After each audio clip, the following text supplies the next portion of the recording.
So for the benefit of those listening who don't know what inflation is, what is it, Rick?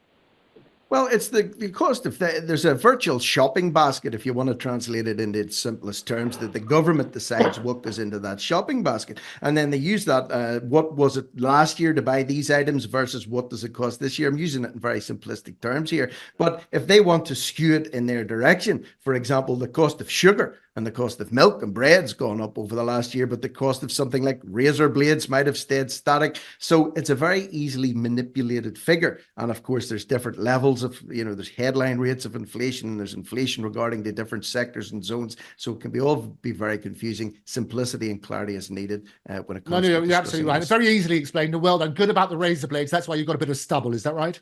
Yes, I can't afford razor blades. Unfortunately, I don't have a choice.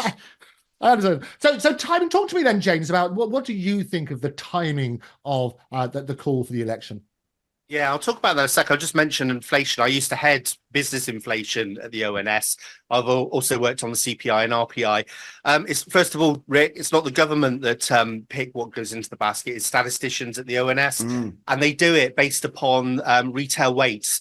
So basically, if they try and pick a representative basket of what people are actually buying. In terms of the timing, the other interesting thing about the timing is that the quarterfinals of I think it's the European Cup, not the World Cup. I should know that. I used to follow football a lot, but I don't really get the time these days. But anyway, it's the quarterfinals, I think, the eve before.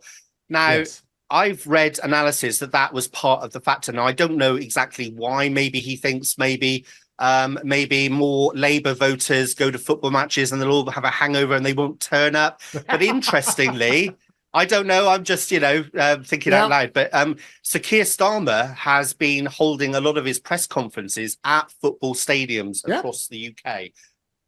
What to make of that, I don't know. But apparently that is part of their thinking. Oh, no, I think you're absolutely right. It's the feel-good factor. And to me, it was really simple in terms of the divide. Rishi was sort of saying is, look, stick with me. We're on plan. We're making headway. And Labour basically are saying, we've got to change everything.